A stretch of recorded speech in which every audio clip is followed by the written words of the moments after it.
What's up? What's going on, everybody? Welcome another Saturday edition of the Real Estate News. We're diving into Alabama. We're going to talk a little bit about some Alabama news pertaining to real estate, business, and everything in between. Yep, welcome to the channel, Johnny Lime, the military CEO.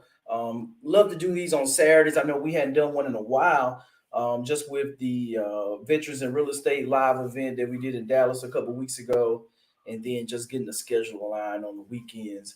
But we're back at it this week, catching up in real estate news across the state of Alabama. Continue to turn units over at our apartment complex there in the Montgomery area. I think we just got another property. We just got went under contract today actually. One that's been on the market for like 3 months. We had one owner that was under contract for like 45 days after sitting on the market for about a month, and then now we've been back on the market a little bit less than 2 weeks, and so we've had some showings, had some different offers back and forth. We had some lowball cash offers, but we just settled on one that was a little bit above list price, and we're gonna contribute to closing costs. So that's gonna work out well. We got one that's under contract. We just got the inspection report back on that one, and it's looking good. Oh yeah, by the way, go Lakers! We took care of business last night. Shout out to the Lakers, all my Laker fans out there. But yeah, so real estate is moving along. The market is interesting. The Fed raised the federal funds rate a quarter of a point, which wasn't to anyone's surprise here recently. And interest rates were kind of held steady, but I think they're going to start pulling back, and so we're going to see rates going lower. I think a lot of people are starting to accept where rates are right now because there was so much uncertainty that people didn't know if rates were going to continue going up. Or is the market crashing? Are we going into a depression, a recession? Which I think economically we may be in a recession right now. Usually, unemployment is at an all-time high when recession started. Then you start seeing unemployment trickle up. Of course, we all see the job losses. More so white collar jobs, more so than hourly wages, and so you're still seeing a lot of demand, a lot of job creation in certain sectors, and then other sectors that you're seeing layoffs. So we'll see how that goes. But one of the things that we wanted to kind of go through, as we always do, is kind of tap into what's happening in the state of Alabama, and share with you guys just kind of what we're going. The news that I look at, I love to share with you guys the news that I'm looking at and watching in the market, things that I care about. And as a real estate investor or an investor, period, that you should care about. So I think number one, we're starting off Birmingham Hoover region is tied for the lowest unemployment rate in the nation. They're looking back at data from February, but we were tied with Miami, Florida, for the lowest unemployment rate in the U.S. among metro areas with over a million residents. This was a study from the Bureau of Labor Statistics. So someone with a reputable name with that. But in the month of February, in the Birmingham Hoover metro area, the unemployment rate was 2.2%. That is super low, 2.2%. And that's the thing that they're saying here. Christopher Burks, he chimed in and said that the metro's economy is bouncing back post COVID. I agree that you see the decisions that's being made by leaders at the city level. We're bringing in businesses. We continue to promote growth, population growth, bringing in more and more people. So I think that's something that we're going to continue to keep our eye out for. With 564,000 people in the metro area, as of February 2023, that only 12,000 people were unemployed. And so that's what you want to look for when you start looking at markets that you care about, and just continue to understand what's going on in the market. So that's Birmingham, Madison County, a little bit further up the road. Looking at the market there around the Huntsville market. So $13,000 for us. We're comparing. They went back 2018, so they went back 5 years, but they were looking at the median household income increase, with the median income being $76,977 in 2022, compared to 63, a little over 63,000 back in 2018. So that's about $10,000 in the last 2 years, they're saying. compared to where they were with the income percentage that jumped. That's a pretty hefty increase in just 2 years.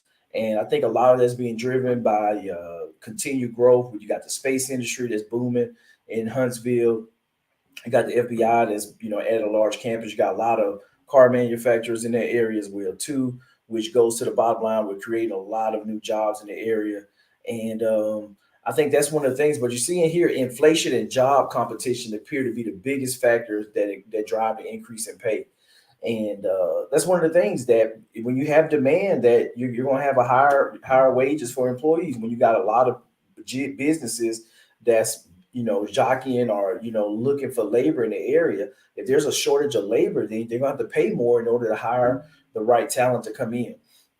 And so I think that's where we are right now. And we all know, and they kind of quoted it here, that looking back at last May, that inflation was 8.6%, the highest that it had been since 1981, almost 40 years, a little bit over 40 years. And so I think that's where we got to understand that inflation, if they don't stop inflation, if you think about it, if 8.6, if that lasted for a decade, that the value of the dollar, essentially the dollar was going to use its value 86% of the purchasing power of the dollar eroded. So that's one of the things why they have to fight inflation. They have to raise interest rates across the board and do whatever they need to do in order to stop inflation, because nobody will be able to afford anything. It'll cost $100, in order to buy a loaf of bread. That's the thing that you don't want to have happen. That's what happens when inflation just kind of runs rampant, and it just takes a whole lot more of the money because your currency, the dollar, becomes worth less and less, and it takes more of those worthless dollars to buy an asset. And that's why real estate is a great hedge against inflation. And you see that real estate, of course, real estate always lags. Hadn't seen a large swing in property values, but the thing with that, it takes a lot more of these dollars to buy any asset.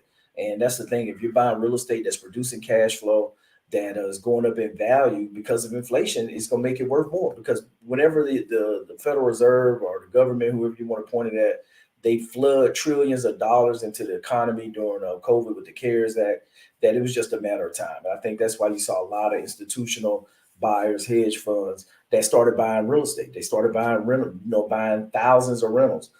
You'll see, we'll talk a little bit about build to rent. That a lot of these large institutions, they're doing build to rent, and they're trying to get some type of return on their money, just so, because they know inflation, that in order you have this money, you got to deploy money and get some type of return on it. You got to invest in something where you can get a return on it. And so I think that's one of the things that we're seeing here with just the Huntsville market in general, that when you see the wages going up like that, $10,000 in just a 2-year period, that's what you want, especially as a real estate investor, that you want to invest in markets that, one, you have population growth, two, you got new jobs coming to the area, and then three, areas with low crime. If you got those things, then you pretty much got a really good recipe for long-term appreciation and for low vacancies in those areas. But one thing that you do have to watch out for with Huntsville is just being overbuilt, that there's so much new capacity coming online that you just got to make sure when you get into your projections that you're conservative, because if you have a lot of units, a lot of multifamily units coming online at the same time, that's all going to bring in the same tenant pool or the same residents. And if there's not enough people to go around, then you may have a larger vacancy. That in return, having more inventory, more supply is going to push demand down, and so you're going to see your occupancy levels drop, and what you can charge for rent drop, just because there's more competition, people have more choices. Then that's where you see a lot of the time where you're going to have a decrease in the amount of rent that you can charge in that area, which is a good thing. I know we talked a couple of weeks ago about people actually being charged, rent being doubled in moving overnight, whereas they were paying $900, and then boom, the property sold, and then they took rent up another $900 to $1,800 a month. And they were just talking about the homeless issue that they have, whereas their families being broken up, staying with friends and other family, just so they can have a roof over their head, or people sleeping in cars, things like that. When you start seeing these things here with inflation and just the price of everything increasing, that there's a lot of second and third order effects that happen in the community. More about Huntsville. So more homes are available. Talking about supply and demand, that things are starting to cool off. That they say it's still a seller's market. Uh, I don't know. We'll look at it and see. I think this is still some branding and realtors still trying to push buy. I think if you have to buy, you're moving to an area, then if you're gonna be there for a while, then yeah, it makes sense to buy a house. But if you don't have to buy a house, then it's probably not a good time to just go out house shopping to move up, especially if you got a low interest rate locked in your current residence.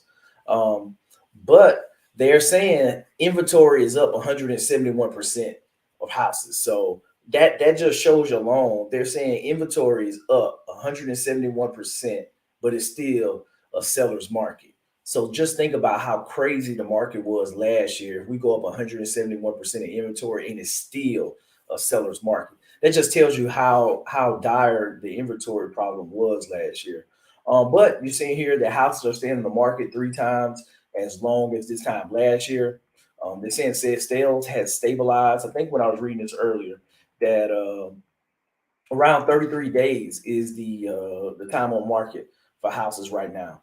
That according to the report, 1,430 available homes in the county right now, Madison County, at the end of March, compared to this time last year, y'all, 524. So it's only 524 houses on the market during this period last year. Then new construction increased 200% in that time frame from 288 to 840.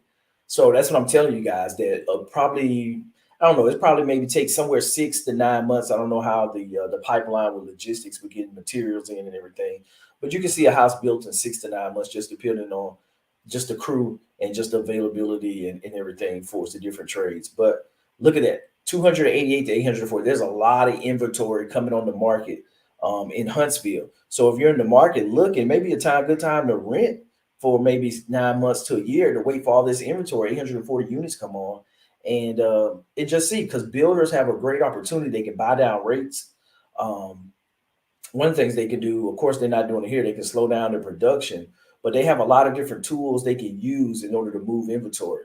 And so it just makes it that much tenable just to go buy new construction, especially if the builder, they have margin in there where they can buy down your rate. They can do different things to get you in the house a little bit cheaper compared to other individuals, or just buying directly from the previous owner. That's one of the things that we did. I think we had our property that I mentioned that was went under contract today, that we had it listed 289 and they took the price up to 293, and we're going to pay 12,000 in closing cost proration, just concessions that we're going to give them for the closing of the deals, which is fine. A lot of times homeowners, they don't have it, but I think we have a large amount of margin on this deal. I think we're sub 200 all in on this property. So it's like, okay, if we go ahead and move it, we spent about on the market 90 days after we were under contract for almost 45 days, and the buyer couldn't close because the lender told them they had to sell the house like a week before the end of the contract in order to get the deal done. Of course, we gave them an extra week extension. They couldn't make it happen. Their house back in wherever they were living at didn't pass inspection. They got it under contract. It was just, yeah, it just got to the point where they were like, hey, we got to get a cheaper house. And it happens. And so that's one of the things to look at, that you got to be willing to negotiate and just be conservative with your deals where you have enough spread in the margins for my guys and gals out there that's fixing and flipping properties. You want to have that margin in there where you can negotiate. The market is changing. It's not 2022. There's not a lot of bidding wars for those type of properties. But I will tell you, we've seen crazy demand. We got a property in the market for 209, and I think we had like 6 showings in 2 days. We got a couple of people that's contemplating putting an offer. So people are taking a little bit more time, but there's a lot of demand for sub 250,000 in our market in Panama City, Florida right now, sub 250,000, that there's a lot of competition because there's no inventory. And that's the thing that you see right here, that next paragraph, that the highest inventory levels remained in the 350,000, 500,000 range. That's what builders have been building more expensive homes. Nobody's really looking to build entry level houses for 200,000, 250,000. That had been where the opportunity for the large profit margins have been at. And so that's where I think we're going to continue to see an issue with the cheaper houses, cheaper inventory. where a lot of the first time home buyers are looking to purchase homes, that there's just not a lot of inventory and there's an extraordinary amount of demand. And so if you're fixing and flipping houses, that's where you need to, that's where the demand is. That's where you need to provide the support. So being able to get great off market deals is going to be a premium. That's going to be a great skill set to have, just because there's so many people that's going to be looking for those properties. Because guess what? A 6% interest rate versus 6.5, 7% interest rate, there's less increase in the cost of that loan in a $200,000 house compared to a $500,000 house. And guess what? We just talked about how rent went from $900 to $1,800 a month for one individual. So if you're going to be paying the same amount of rent, when you start looking around 200, 250,000, it probably makes sense to go ahead and just purchase a home. But everybody's situation is different. There's pros and cons with home ownership. But I will tell you, owning a home is one of the easiest ways to build wealth. I've seen it time over time again with buying multiple homes that I've lived in personally, of course, on the investment side, and apartments and multifamily is a whole nother, strategy, and just so many benefits. But this is the thing here that we're seeing just with Huntsville, that 33 days in March, 33 days is still a seller's market. If it's still homes are only staying on the market a month, then yeah, it's still a hot market. Inventory is coming. You see there that the new constructions increased 200%, so they're trying to keep up with demand. But Huntsville is going to be it's going to be hot for a while. I think Huntsville is kind of in that, probably, if you want to do a baseball analogy, probably in that third inning, kind of compared to where Nashville was 5 to 7 years ago. That I think Huntsville is kind of right behind, with just the growth demand is just insane right now in that area. So something to definitely keep your eyes on in the Huntsville market. Um, Following the jobs, talking about jobs, jobs. If you want to follow the jobs, then that's going to tell you where demand is going to be in the future. But here in this situation here, we had a graphite plant that's coming online, that's going to supply battery technology for or provide raw materials for electric vehicle battery manufacturers. So they're building a $200 million processing plant in Coosa County. I think Coosa County is what, outside? It's outside Birmingham, if I'm not mistaken, going towards like, yeah, Alexander City, down 280. So that area. So they're going in. So this is a South Korean electric vehicle battery manufacturer, and they provide batteries for Ford, Hyundai, Volkswagen, and other car manufacturers. So I think this is going to be a big one. 200 million, I think they said, is bringing in 200 jobs as well too. Initially was projected to be just 100 people, but when they actually went in and looked at it, when you start looking at the salesmen, consultants, those working in the actual plant, I think it came in to around 200 total jobs that were going to be created from this vendor moving to the company.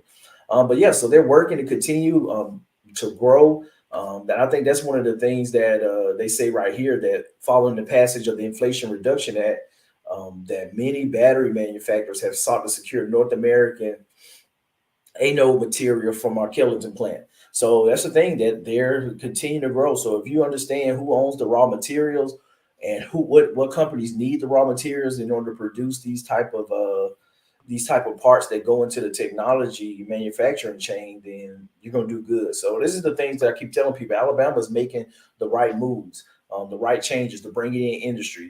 They're doing tax reductions to court these companies to move their headquarters, to move their operations to the state of Alabama.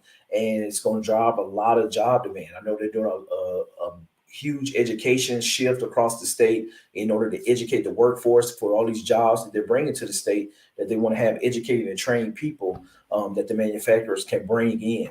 And so I think it's a great partnership with industry, with academia, and all of that coming together. Whereas that now that the state is going to flourish, they're going to benefit for all that tax revenue that's coming, that's generated, and continue to position the state going forward. And on top of that, that historically, the price of real estate hasn't appreciated drastically like a lot of other markets across the United States.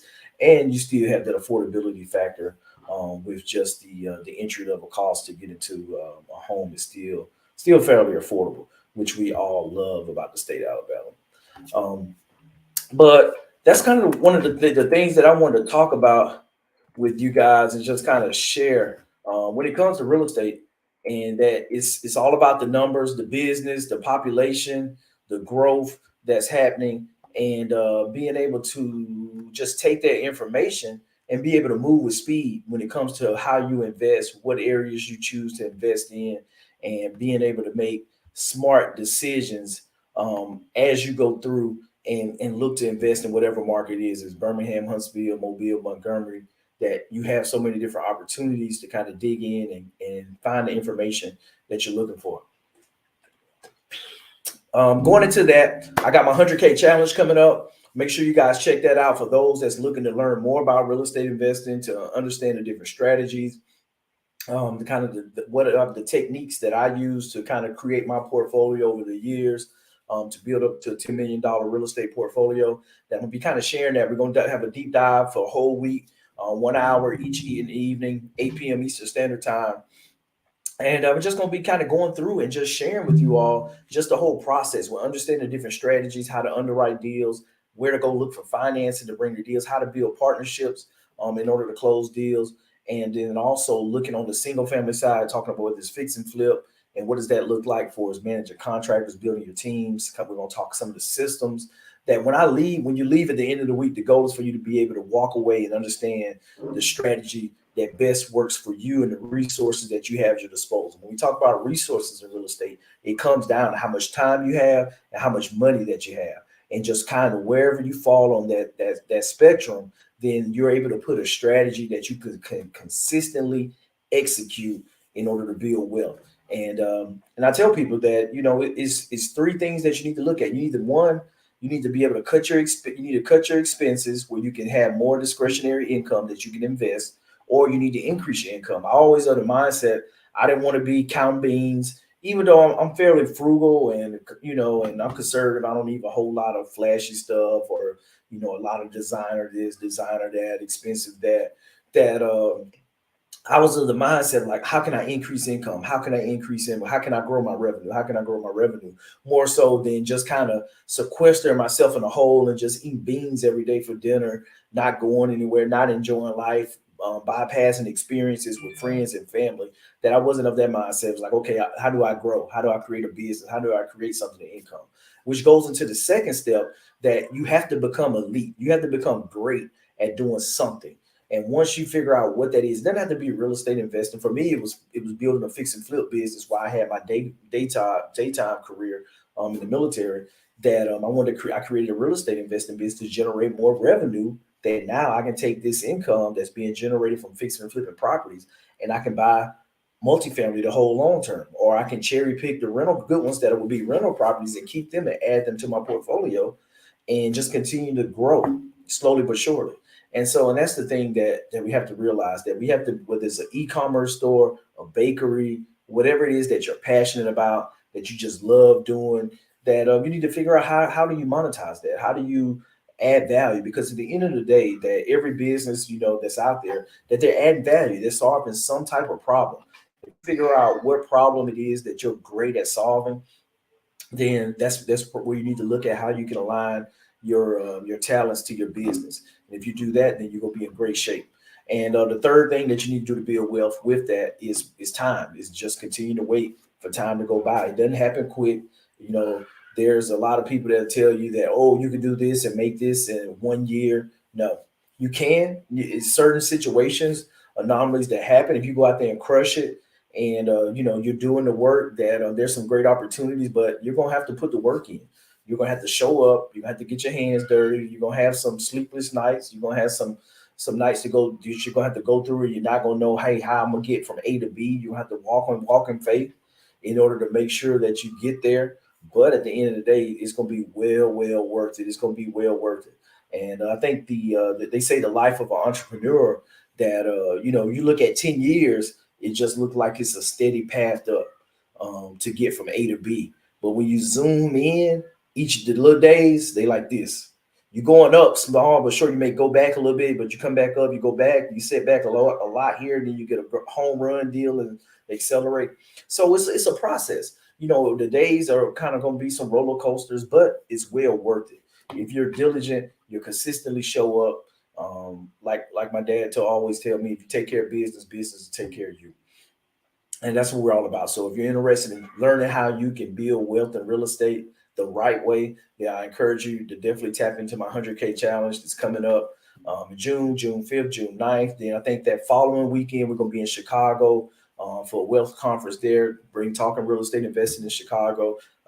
You'll see a little bit more about that probably this week that we'll be sharing with that for those in the Chicago area where you can kind of tap in for that wealth conference. We'll be talking about I had came up with what my talking points are going to be on that one, but I think I'm going to talk about the mistakes that I made, seven top mistakes that I made in building wealth over the years, and just kind of sharing that because I'm a believer. I like to hear what people the mistakes they made. I learn from people's mistakes. I want to get wisdom so I can learn from other people's mistakes and not necessarily hear all about this is how I did it. This is my journey, and I'm like, well, what went wrong? I want to hear all the stuff that went in your bio.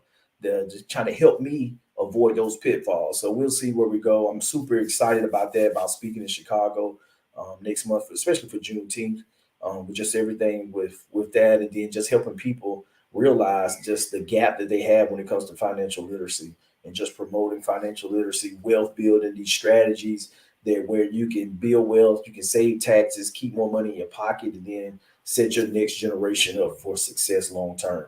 So if that's what you're interested in, then definitely tap into the 100K challenge. Would love to have you guys. I know you're gonna be blessed. It's gonna be a great time. And when you leave out of there, you're gonna know what your strategy should be moving forward. And at that point, it's just all about you executing and doing the work. And if you do the work, you're gonna show up. You're gonna be there, and you're gonna reap the benefits. So y'all be blessed. I will see you guys the next time. Make sure you tap in. Oh, this Wednesday we're gonna have a master class this Wednesday at 8, as we always do. And we'll have a guest speaker coming in talking about creative finance and investing in notes. So if you're looking at for different ways to invest and bringing in creativity into investing, then definitely show up. I know he has a note conference going on, a 2-day note conference in Nashville. So we're gonna talk a little bit about that as well too. And yeah, so just look forward to it. We'll continue to grow, and we can give you guys some great opportunities to get smarter, get more knowledgeable, and give you the skill sets that you need to go out here and do great deals to build wealth. So that's it for today. You guys have a blessed weekend, and I'll see you next week.